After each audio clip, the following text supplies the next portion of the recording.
Hi everyone, welcome to my quick overview for my new print and play hex-based wargame.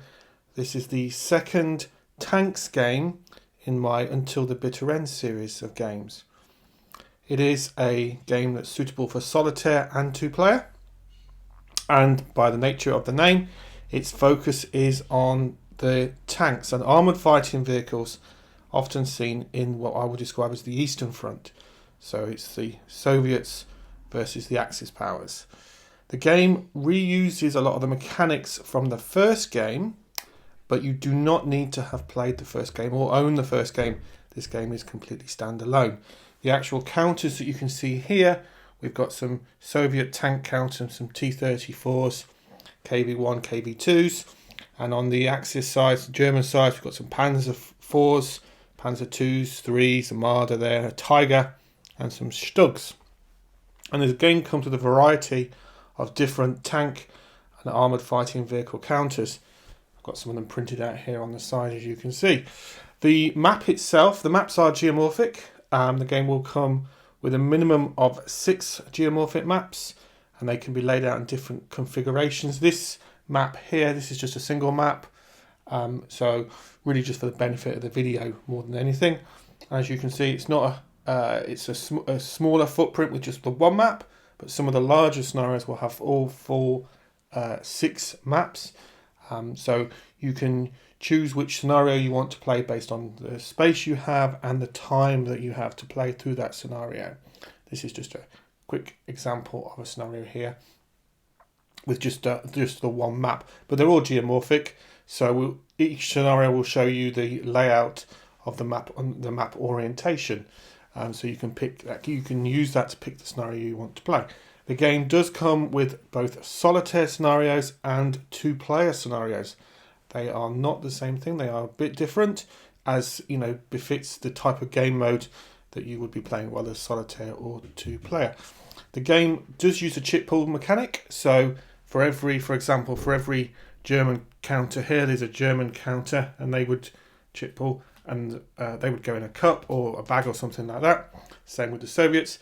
And then you randomly pick one, and that determines whose turn it is to activate one of the tank counters. And those tank counters can do a variety of different things to choose from, such as movement, fire, but they can also get into better defensive positions, get into hold down positions, use smoke launchers if they have them, etc.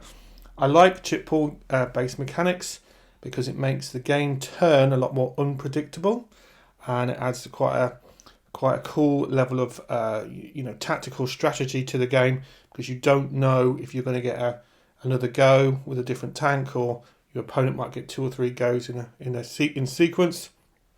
And I think it also benefits really the solitaire game.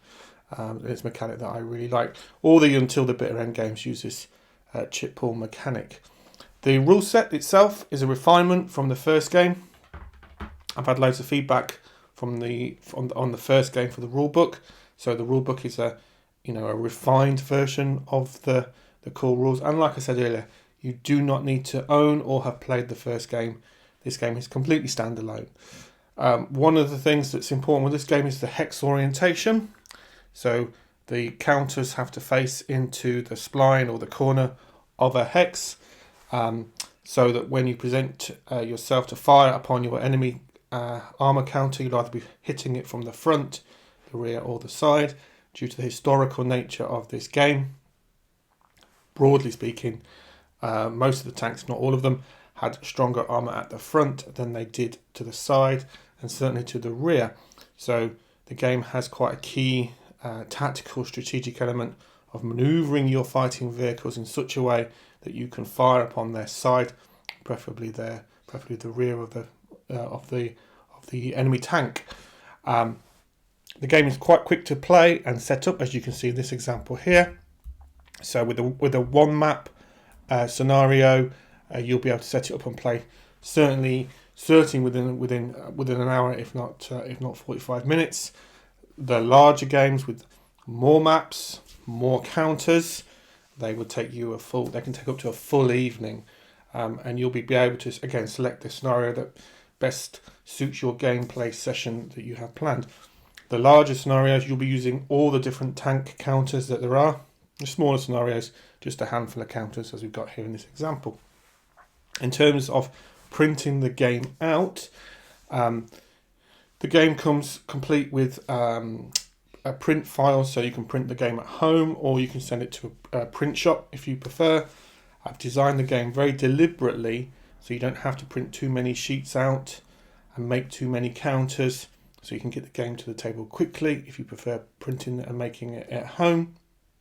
There's basically 2 or 3 sheets per map of A4 stroke letter paper, but the files also come complete with the full maps for a print shop. In terms of the counters, there's about 4 sheets currently of counters, and you don't need to print them all out to start playing. It's entirely up to you. Obviously the larger scenarios, you'll need to print out a lot more counters than you do for the smaller scenarios. Now, in addition to this video, I also have videos on all the different core mechanics of the game, and you can see here some of the sort of gameplay counters that I've placed around the board. The game is deliberately very uncluttered. You don't have many counters on the board at any one time. Most of the counters are there for your gameplay aid benefit more than anything.